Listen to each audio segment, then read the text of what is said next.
ముందుగా దిశ పత్రికలోని వార్తలను అయితే చూద్దాం. లవర్స్ మధ్య హగ్ కిస్ సహజం, ఇది నేరం కాదు, ప్రియుడిని నేరస్తుడిగా పరిగణించలేం. ఓ కేసులో మద్రాసు హైకోర్టు కామెంట్స్. ఇక మైనర్ భార్యతో శృంగారం లైంగిక దాడే, ఆమె అనుమతితో కలిసిన నేరమే, బాంబే హైకోర్టు స్పష్టీకరణ అంటూ ఒక వాక్యం అయితే చూడొచ్చు. ఇక వివరాల్లోకి వెళ్తే లవర్స్ హగ్ కిస్ చేసుకోవడం సహజమని మద్రాసు హైకోర్టు అభిప్రాయపడింది. 19 ఏళ్ల యువతి ఫిర్యాదుతో 21 ఏళ్ల యువకుడిపై నమోదైన కేసును కొట్టేసింది. ప్రేమలో ఉన్నప్పుడు జంట మధ్య హగ్ కిస్ సహజమని, భారత చట్టం ప్రకారం అది నేరం కాదని తెలిపింది. యువకుడిపై 354A1 ప్రకారం నమోదైన కేసు శారీరక సంబంధాలు, అవాంఛనీయ లైంగిక చర్యలకు సంబంధించినది. ఆ యువకుడిపై ఈ సెక్షన్ కింద కేసు పెట్టలేమని హైకోర్టు స్పష్టం చేసింది.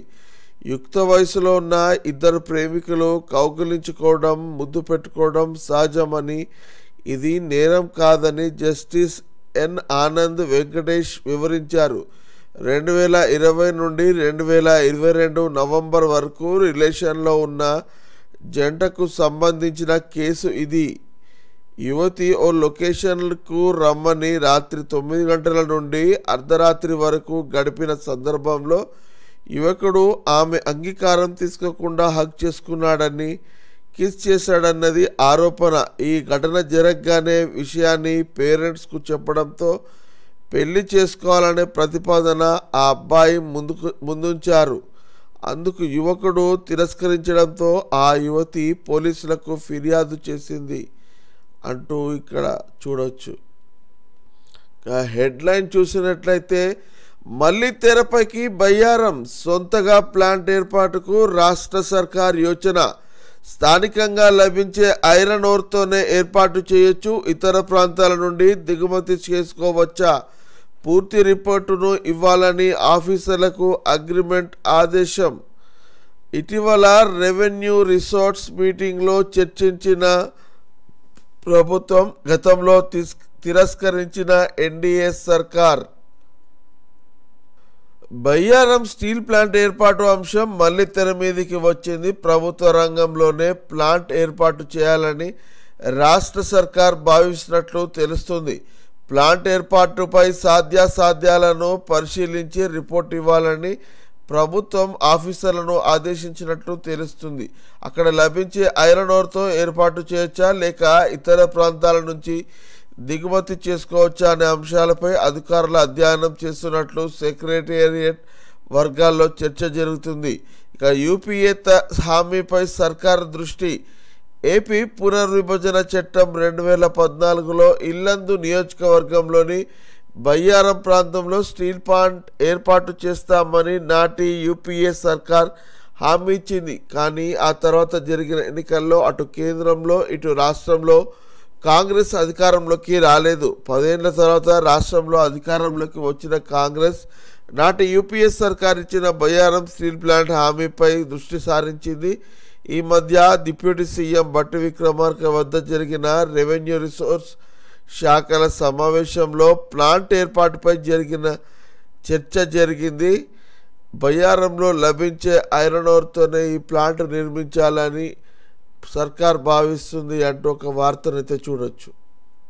ఇక మరొక వార్త చూసినట్లయితే పౌరుల అత్యున్నతికే సర్వే, 1.16 కోట్ల ఇళ్లకు మార్కింగ్, ఆటంకం కలిగించే వారిని ఉపేక్షించొద్దు, అధికారులతో సమీక్షలో సీఎం రేవంత్ రెడ్డి. వివరాలు చూసినట్లయితే రాష్ట్ర వ్యాప్తంగా కొనసాగుతున్న సామాజిక, ఆర్థిక, విద్యా, ఉద్యోగ, రాజకీయ, కుల సర్వేను దేశానికే ఆదర్శంగా అయ్యే విధంగా నిర్వహించాలని సీఎం రేవంత్ రెడ్డి ఆఫీసర్లను ఆదేశించారు. సర్వే పత్రంలో పేర్కొన్న 56 ప్రశ్నలు, 19 ఉప ప్రశ్నలు, మొత్తం 75 ప్రశ్నలు రాష్ట్ర పౌరుల అభ్యున్నతికే సేకరిస్తున్నామని చెప్పారు. శుక్రవారం సీఎం క్యాంప్ ఆఫీసులో ఇంటింటి కుటుంబ సర్వే జరుగుతున్న తీరుపై సమీక్షించారు. నవంబర్ 6వ తేదీన ప్రారంభమైన ఈ సర్వేను జాప్యం లేకుండా నిర్దేశిత కాల పరిమితిలో సకాలంలో పూర్తి చేయడానికి కృషి చేయాలని ఆఫీసర్లకు సూచించారు. మొదటి దశలో నిర్వహించిన నివాసాలకు లిస్టింగ్లో మొత్తము 1,16,14,349 ఇళ్లకు మార్కింగ్ చేసినట్లు తెలిపారు. ఏ ఒక్క ఇల్లును కూడా వదలకుండా ప్రతి ఇంటిలో సమగ్రంగా సర్వేను నిర్వహించాలని స్పష్టం చేశారు. ఈ సర్వేను రాష్ట్ర గవర్నర్ వివరాలతో ప్రారంభించిన విషయాన్ని సీఎం గుర్తు చేశారు. ఇప్పటి వరకు ఈ సర్వేలో ప్రజలు ఉత్సాహంగా పాల్గొంటున్నారని, సర్వేకు కావలసిన వివరాలను కూడా ఉత్సాహంగా అందజేస్తున్నారని సమాచారం అందుతోందని వెల్లడించారు. సర్వేకు ఆటంకం కలిగించే వారిని ఎట్టి పరిస్థితుల్లో ఉపేక్షించవద్దని స్పష్టం చేశారు. సర్వే జరుగుతున్న తీరును రాష్ట్ర జిల్లా స్థాయి అధికారులు ఎప్పటికప్పుడు పర్యవేక్షిస్తూ ఎలాంటి ఆటంకం లేకుండా జరిగే విధంగా ముందస్తుగా చర్యలు తీసుకోవాలని సీఎం ఆదేశించారు. ఇక సర్వేకు చక్కటి స్పందన వస్తుందంటూ 15వ తేదీ వరకు రాష్ట్ర వ్యాప్తంగాను 44.1% అంటే 51.24 లక్షల ఇళ్లలో పూర్తి సర్వే అయిందని, ఈ సర్వేలో 87,807 మంది సిబ్బంది, 8,788 పర్యవేక్షక అధికారుల పాల్గొంటున్నారని, ప్రజల నుండి స్పందన బాగా ఉందని అధికారులు సీఎంకు వివరించారు. 52,493 గ్రామీణ, 40,901 అర్బన్ బ్లాకులుగా మొత్తము 92,901 బ్లాకులుగా విభజించి సమగ్ర ఇంటింటి కుటుంబ సర్వే చేపడుతున్నట్టు వెల్లడించారు. ఈ సర్వే ప్రక్రియను పర్యవేక్షించడానికి సీనియర్ ఐఏఎస్ అధికారులను ఉమ్మడి జిల్లాల వారీగా నియమించామని, క్షేత్రస్థాయిలో ఈ సీనియర్ ఆఫీసర్లు పర్యటిస్తున్నారని సీఎంకు చెప్పారు. ఈ సమావేశంలో ప్రభుత్వ ప్రధాన కార్యదర్శి శాంతికుమారి, మున్సిపల్ శాఖ ముఖ్య కార్యదర్శి దానకిషోర్, ప్రణాళికా సంఘ ముఖ్య కార్యదర్శి సందీప్ సుల్తానియా, ఉన్నతాధికారులు పాల్గొన్నట్టు ఇక్కడ మనమైతే చూడవచ్చు.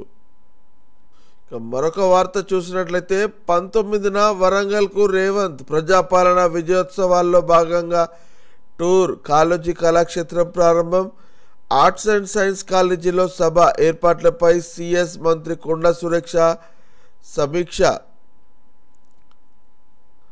ప్రజాపాలన విజయోత్సవాల్లో భాగంగా ఈ నెల 19న సీఎం రేవంత్ రెడ్డి వరంగల్ జిల్లాలో పర్యటించనున్నట్లు మంత్రి కొండా సురేఖ తెలిపారు. ముఖ్యమంత్రి టూర్కు సంబంధించిన ఏర్పాట్లు పకడ్బందీగా చేయాలని అధికారులను ఆదేశించారు. సీఎం పర్యటనపై శుక్రవారం సెక్రటేరియట్లో సీఎం సలహాదారుడు వేం నరేందర్ రెడ్డి సిఎస్ శాంతికుమార్తో సమీక్షించారు. ఈ సందర్భంగా మంత్రి మాట్లాడుతూ ముఖ్యమంత్రి మహిళా స్వయం సంఘాలతో ములాఖాత్లో పాల్గొంటారని, అనంతరం సుబేదారిలోని ఆర్ట్స్ అండ్ సైన్స్ కాలేజీలో జరిగే బహిరంగ సభకు అటెండ్ అవుతారని పేర్కొన్నారు.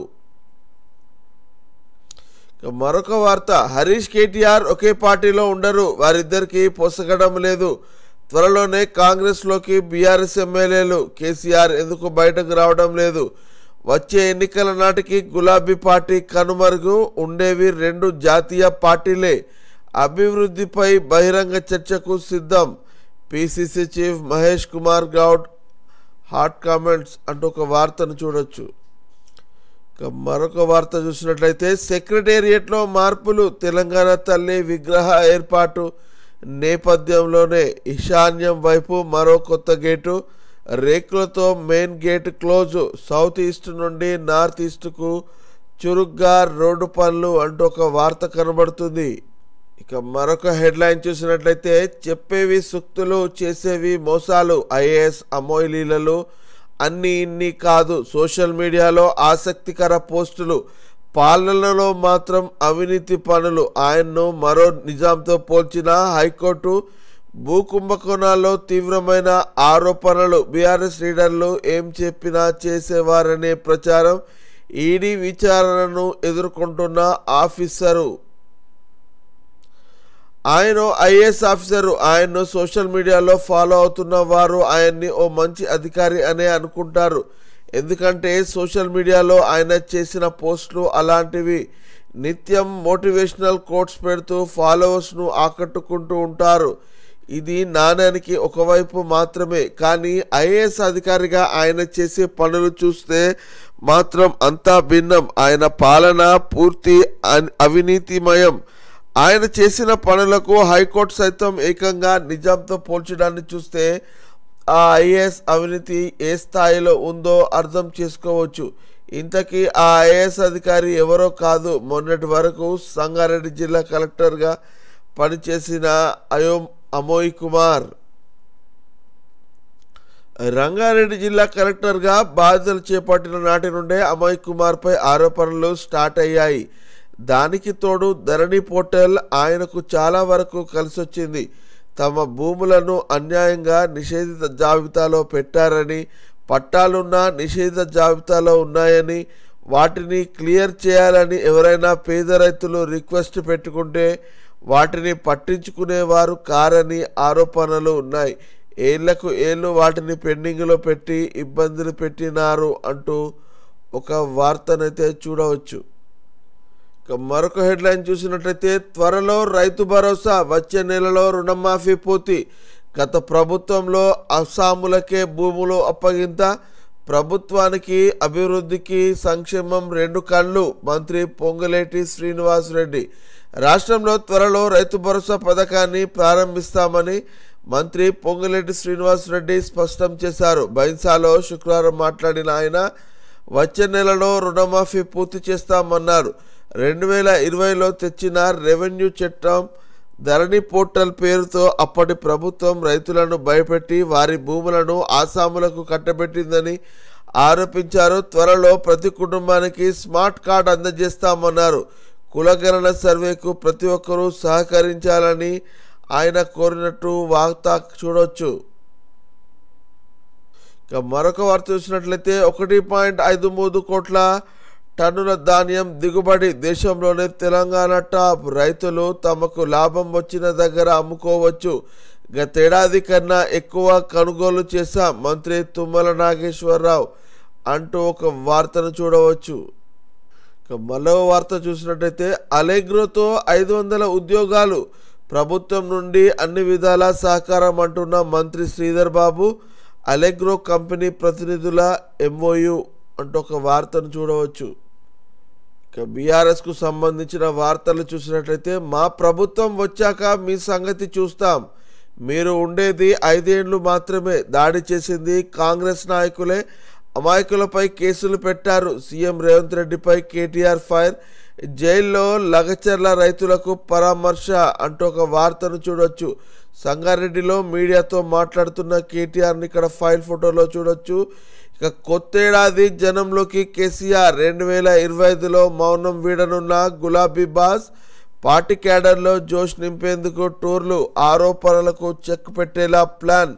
కేటీఆర్ ఆస్తుల అరెస్టు వార్తల నేపథ్యంలో లీక్, సర్కారు ఏర్పాటై ఏడాది పూర్తవుతుండడంతో ప్రజల్లోకి అంటూ ఒక వార్తను చూడొచ్చు. నేతలకు కేసీఆర్ ఫోన్, తాజా రాజకీయాలపై ఆరా, లగచర్ల ఘటన, కేటీఆర్ అరెస్టు ప్రచారంతో వివరాల సేకరణ, కేసులు అరెస్టులకు భయపడకుండా ముందుకెళ్లాలని నిర్దేశం, భవిష్యత్తు బీఆర్ఎస్దేనని భరోసా అంటూ ఒక వార్త కనబడుతుంది. మరోప్రక్క ఓవైసీ కన్సర్న్లో పోలీసుల నియామకాలు, బదిలీలు, రాష్ట్రంలో పోలీస్ వ్యవస్థను నాశనం చేశారు, చర్చలతో పోయేదానని కలెక్టర్లపై దాడి వరకు తెచ్చారు. కేసీఆర్ తరహాలోనే రేవంత్ రెడ్డి దోపిడి పాలన, మూసి పక్కన 3 నెలలు జీవిస్తా, సీఎం సిద్ధమా అంటూ కేంద్ర మంత్రి కిషన్ రెడ్డి వ్యాఖ్యానించినట్టు ఒక వార్తనైతే చూడవచ్చు. ఇక మూసి పరివాహక ప్రాంతాలకు బీజేపీ నేటి సాయంత్రం నుండి రేపు ఉదయం వరకు అక్కడే బస్తీ వాసులతో కలిసి భోజనం, నిద్ర. 20 బస్తీల్లో 20 మంది నేతలు.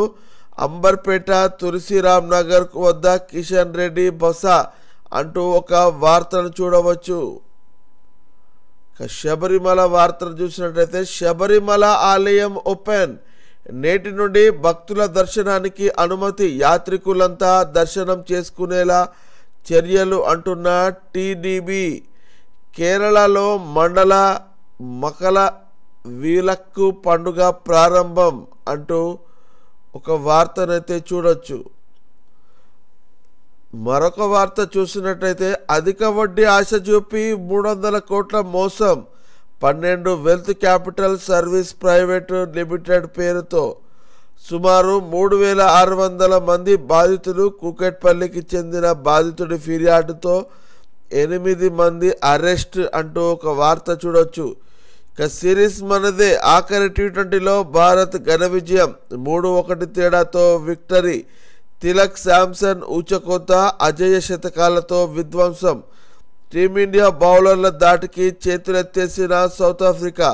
ఇక సౌత్ ఆఫ్రికాతో జరుగుతున్న 4 T20 మ్యాచ్ల సిరీస్ని భారత్ 3-1 తేడాతో కైవసం చేసుకుంది. శాంసన్, తిలక్, వర్మ చేతిలో సెంచరీలతో రాణించడంతో భారత్ 135 పరుగుల భారీ తేడాతో విజయం సాధించింది అంటూ ఒక వార్తను చూడొచ్చు. ఇక శ్రీలంకలో ఎన్పీపీదే విజయం, దిశనాయకకు జయకొట్టిన ప్రజలు. 225లో 159 సీట్లు ఆ పార్టీకే. పార్లమెంటు ఎన్నికల ఫలితాల వెల్లడి, కొత్త రాజ్యాంగం సహా ఆర్థిక సంస్కరణలకు గ్రీన్ సిగ్నల్ అంటూ ఒక వార్తనైతే చూడవచ్చు. ఇక మరొక వార్తను చూసినట్లయితే సూసైడ్ డ్రోన్లు తయారీ, ఆగస్టులోనే ప్రదర్శించిన ఉత్తర కొరియా. భారీ విధ్వంసానికి కిమ్ రెడీ, వీలైనంత త్వరగా డ్రోన్లను ఉత్పత్తి చేయాలని ఆదేశించినట్టు ఒక వార్తనైతే చూడవచ్చు. ఇక మరొక వార్త, అరగంటలో ఢిల్లీ నుండి యుఎస్కు, అమెరికా నుండి చైనాకు 39 నిమిషాలు. నిమిషాల్లోనే ప్రపంచాన్ని చుట్టేయొచ్చు. స్టార్ ఫిష్ స్పేస్ క్రాఫ్ట్తో ఇది సాధ్యమే, ఎక్స్లో స్పష్టం చేసిన space ex chief Elon Musk అంటూ ఒక వార్త అయితే కనబడుతుంది. ఇక మార్నింగ్ న్యూస్ చూస్తున్న మిత్రులందరికీ ఒక చిన్న రిక్వెస్ట్, ఈ వీడియోను తప్పకుండా లైక్ చేసి షేర్ చేయండి.